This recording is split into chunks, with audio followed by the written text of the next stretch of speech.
In this video, we'll take a closer look at the different goals that drive success for your business. Organizations are groups of people. And just like people, they have ambitions. That ambition is reflected in the ultimate goal, the mission and vision. Organizations then have their processes, which are their business as usual. They execute those on an ongoing basis in order to maintain the status quo.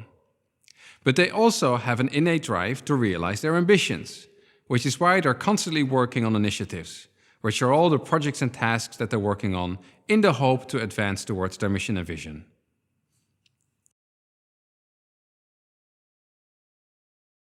For activity-driven organizations, it's just these processes and initiatives, which are both output or activity-driven goals.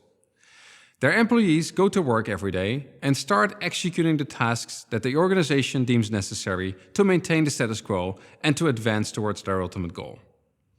Organizations that are activity-driven typically just go on and on executing their processes and initiatives without regularly revisiting if these are still the right things to do.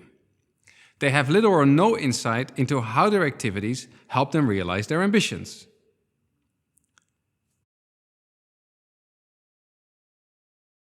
Results-driven businesses take a different approach. First, they consider their activities, that is the processes and initiatives, to be a means to an end. And they focus instead on the results that these activities are supposed to deliver. Second, they regularly look at the bigger picture and review what their business as usual should be and what advancements they need to make in order to realize their mission and vision. They use KPIs, key performance indicators, both to define what business as usual is critical, as well as to measure how that business as usual is performing. They also use OKRs, objectives and key results, to define what key advancements they need to make within a particular quarter or year, and they use these same OKRs to measure whether these advancements are actually being made. KPIs and OKRs are both outcome or value-driven goals. In other words, they create an extra layer where they define and measure the outcomes that their processes and initiatives are supposed to deliver. And that's how they're able to see if their work is actually moving them in the right direction. At some point, all organizations are forced to make the switch from being activity-driven to being results-driven. The more white-collar workers an organization has, the sooner they'll have to make that switch. If they don't, they'll fail to properly manage a growing team, and a results-driven competitor will sooner or later outpace them.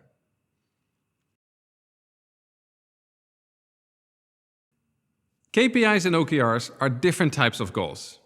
Imagine your organization is a car, and you're driving that car towards the destination, your ultimate goal, the mission and vision.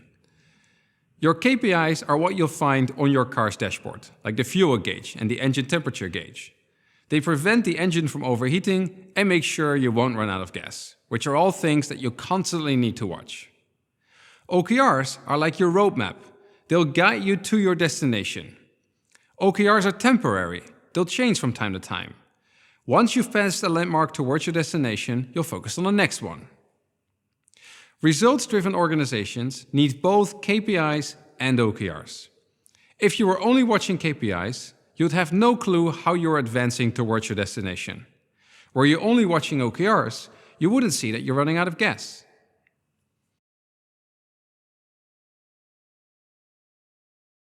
OKRs are mostly used to help the organization advance towards its ultimate goal. However, an OKR can also be used to improve a KPI. The best way to illustrate how this works is through an example. Let's say that critical business as usual for your support team is to answer incoming support tickets as soon as possible. You agree with your support team that on average tickets should be answered within 30 minutes. You create a KPI in Purdue that measures the average reply time for incoming support tickets. As long as the KPI indicates an average reply time of 30 minutes or less, you know that you're all good. But what if the KPI indicates the average reply time currently is 52 minutes? You probably want to create an objective to fix this. In order to create the right key results for these objectives, you'll need to investigate what exactly caused the average reply time to rise. Perhaps you've onboarded a lot more customers recently, so there simply are a lot more users, but you didn't hire extra customer support agents. Or perhaps you release new features without creating support articles for them on your knowledge base.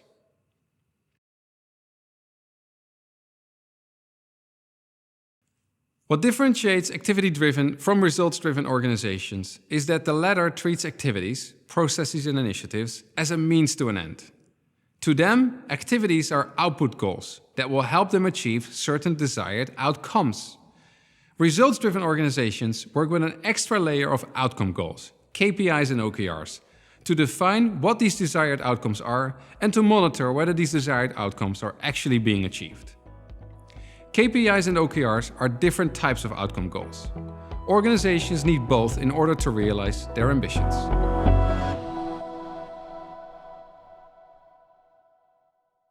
Hi. At Purdue, our commitment has always been to help organizations grow faster and become successful with OKR, which is why we offer our content for free. We've decided to go one step further and make our software free as well. Our free plan includes all core functionality and allows you to track an unlimited number of goals. Head over to purdue.com to set up your own free Purdue account.